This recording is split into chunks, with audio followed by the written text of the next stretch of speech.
Okay everyone, I'm just going to talk you all through a website that I've found which is incredibly useful. It's a little like Padlet.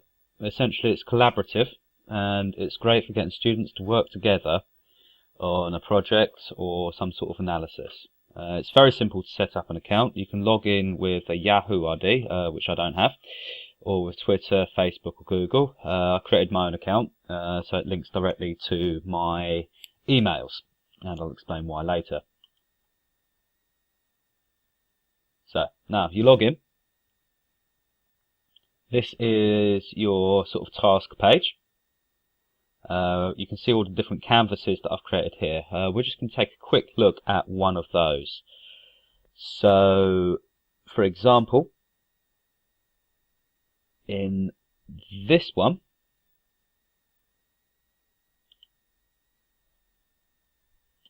I got some of my functional skills students to identify persuasive features in a set of different adverts.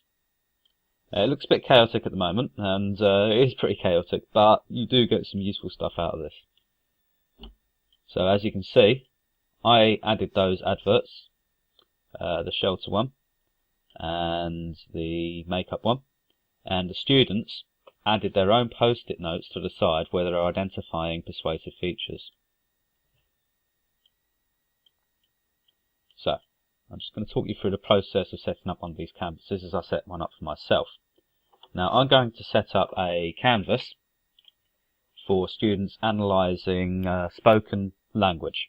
So what you do is just click on Create New Canvas. You give it a name.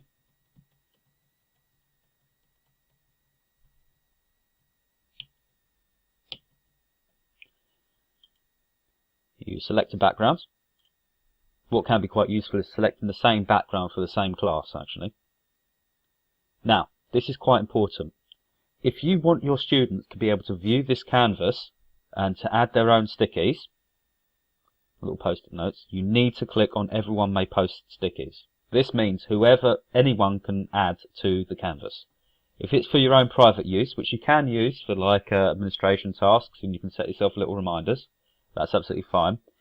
But if you want your students to collaborate, then you need to click on Everyone May Post Stickies.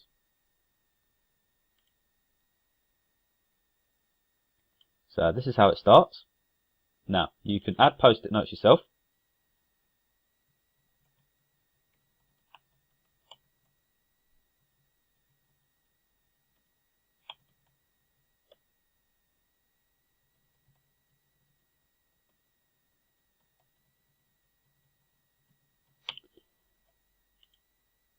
You can move post-it notes around.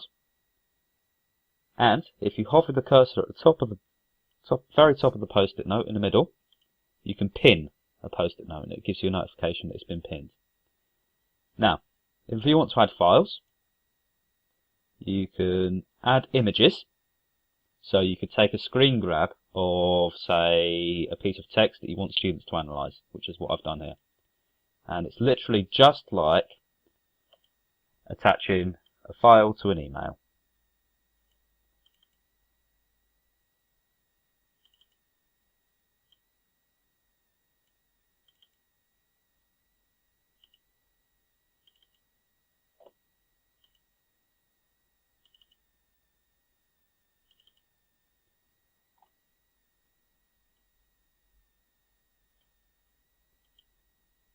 You can make it bigger or smaller as needed.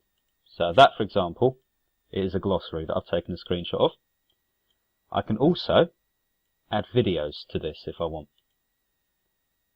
And it allows you to connect through YouTube, Vimeo or Upstream. So let's find a video to add. We'll use this one for today.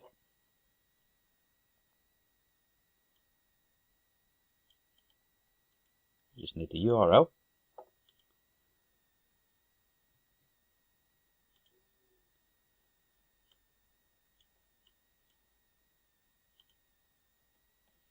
Okay, you can pin that in place as well. Now there's various different applications you can use this for. Personally I like to give students example resources and get them to analyse it. if you're teaching maths, you could take screenshots or write on post-it notes mathematical problems and get students to show they're working out on one colour post-it note and the final answer on another colour post-it note. The great thing about this is it also updates in real time. So at the very most, I've noticed about a 30-second delay between a student posting something and me getting the actual post-it note on the screen, so students can work collaboratively towards it.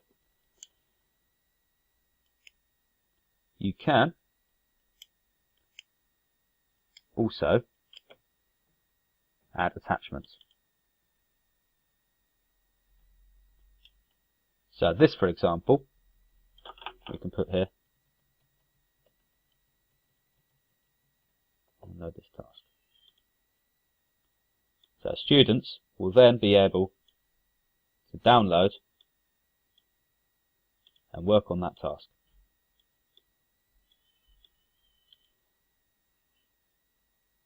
So that's how you create one of these.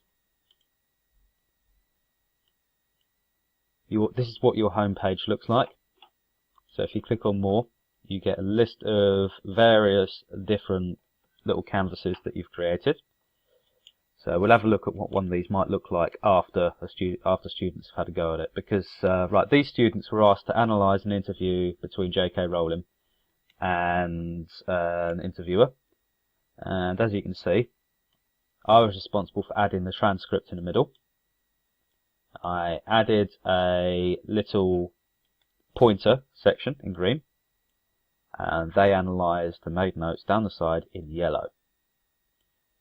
After that, I then set them another task of writing a short write-up of the interview. The other good thing about this is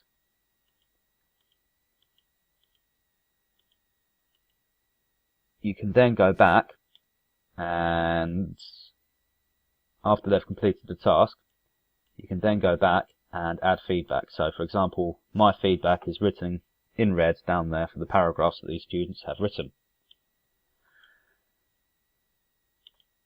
Okay, I think that's everything. I hope you'll find this useful.